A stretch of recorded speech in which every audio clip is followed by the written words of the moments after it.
आज मुझे मिला टोटल 3 चॉकलेट केक की ऑर्डर, जिसके लिए मैंने यहाँ 7 इंच का 2 केक टिन लिया है और इस तरह से बैटर डाल करके बारी बारी से मैं प्रिपेयर कर रही हूँ अपनी केक टिन को। और अब प्रीहीटेड कढ़ाई में मैंने डाल दिया। अब बात आती है साफ़ सफाई की। तो एक होम बेकर हूँ, तो मेरा किचन तो दिन भर साफ़ होते रहता है। यहाँ दोनों ही केक टिन में मेरा स्पॉन्ज बन करके तैयार है। इसे मैंने रूम टेम्परेचर पर ठंडा कर लिया है और अब बारी है इसकी लेयर निकालने की। तो टोटल इसमें 6 लेयर निकलेगा दोनों स्पॉन्ज को मिला करके।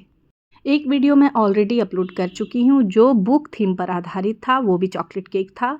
और इस तरह से यहाँ मैं बारी बारी से अब आपको लेयर निकाल करके दिखा रही हूँ। इसकी लेयर निकाल लेने के बाद अब हम करेंगे तैयारी इसकी सोकिंग की, फिलिंग की, फ्रॉस्टिंग की। तो सोकिंग, फिलिंग और फ्रॉस्टिंग हम कैसे करते हैं आज की इस वीडियो में आप सीखने वाले हैं। सबसे पहले केक बेस पर थोड़ी सी क्रीम अप्लाई करनी है, स्पॉन्ज की लेयर को बीचों बीच सेट करना है। इसके बाद हम सोकिंग लगाएंगे हल्के हल्के चिल्ड वाटर से। और अब यहाँ फिलिंग की बारी आती है। तो फिलिंग में गया व्हिपिंग क्रीम, इसके बाद चॉकलेट सिरप, चॉकलेट गनाश। तो यहाँ इसे भी मैंने अप्लाई कर लिया। अब क्रंची इफेक्ट डालने के लिए इसमें जाएगा ढेर सारा चोको चिप्स। बारी बारी से सेम प्रोसेस को रिपीट करना है, पर उससे पहले हमें क्रम कोटिंग लगानी है किनारों में। जब तक किनारों में क्रम कोटिंग हम नहीं लगाते हैं तो जो गैप दोनों स्पॉन्जेस के बीच में बन जाता है, उसकी फीलिंग नहीं करते हैं तो प्रॉपर शेप निकल के नहीं आएगा। अगर आपको एक अच्छी हाइट वाली प्रॉपर फिनिशिंग वाली केक चाहिए तो क्रम कोटिंग बहुत ही इम्पॉर्टेंट पार्ट होता है, बहुत ही इम्पॉर्टेंट प्रोसेस होता है। अगेन यहाँ चॉकलेट सिरप को मैंने अप्लाई किया, ढेर सारा जाएगा। अगेन चोको चिप्स और फिर अगले स्पॉन्ज को इस तरह से यहाँ सेट करना है। तो पहले मुझे जो ऑर्डर आया, मुझे कहा गया कि दीदी 2-2 पाउंड का मुझे 2 चॉकलेट केक दे दीजिए। तो मैंने उसी हिसाब से यहाँ प्रिपरेशन को शुरू कर दिया। 10 इंच के केक बेस पर मैंने बारी बारी से अपने दोनों चॉकलेट स्पॉन्ज को तैयार करना शुरू कर दिया।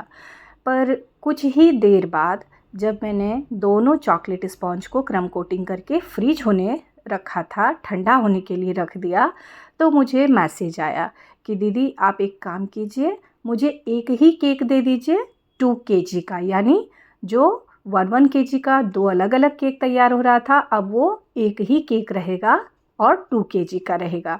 और आज की जो थीम थी वो थी लिटिल सिंघम केक।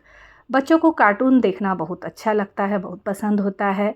तो सबसे पहले अगर आप बच्चों से पूछिए कि कौन से डिज़ाइन का केक चाहिए, कौन सी थीम का चाहिए, तो अपनी पसंद के अकॉर्डिंग जो कार्टून उन्हें पसंद आता है वो बता देते हैं। तो आज की जो ये 2 केजी केक बनने जा रही है, ये 6 ईयर की बच्ची के लिए बनने जा रहा है। तो बच्चे के फरमाइश पर ही केक का थीम रखा गया है। मुझे कूल 11 पिक्चर सेंड किया गया था और कहा गया था कि दीदी आप सारे पिक्चर को मर्ज करके एक अच्छा सा पिक बना दीजिए। मैंने बिल्कुल वैसा ही किया और अब बारी थी दोनों केक को एक करने की। तो मैंने फिर से चॉकलेट सॉस को अप्लाई किया और एक स्ट्रॉ की हेल्प से पैलेट नाइफ से इस तरह केक को उठाया और एक कर दिया। अब तो वज़न ज़्यादा पड़ गया, केक बेस हमारा 10 इंच का है तो वज़न तो ये सह नहीं पाएगा। तो अब क्या करना है, सेलो टेप की मदद से इस तरह से एक केक बेस मैंने लिया, उसमें चिपकाया सेलो टेप चारों बगल से, और जो हमारा केक बना हुआ है उस केक बेस के साथ इसको चिपका देंगे ताकि जो डबल लोड हो गया है वो आसानी से वज़न सह सके। और हमारा एक वज़नदार केक बेस हो गया, ड्रम बोर्ड हो गया तैयार। तो इस तरह से बड़ी ही आसान तरीके से जुगाड़ू टेक्निक के ज़रिए हम होम बेकर काम करते हैं। यहाँ एक बार फिर से मैंने क्रीम अप्लाई करके अच्छी तरह से क्रम कोट कर लिया। अब फाइनल फ्रॉस्टिंग की बारी है। तो यहाँ फाइनल फ्रॉस्टिंग में मुझे वाइट और ब्लू शेड में अपनी केक को तैयार करना था, एक अच्छी सी शेडिंग के साथ। मैंने इस शेडिंग की लगातार अभी 3 केक तैयार की है और वही पिक मैंने सेंड किया था, तो उन्होंने कहा हाँ दीदी आप बना दो। तो आज की 2 केजी चॉकलेट केक को कुछ इस तरह से मैंने 2 शेड में तैयार कर लिया है। और अब बारी है प्रॉपर फिनिशिंग की।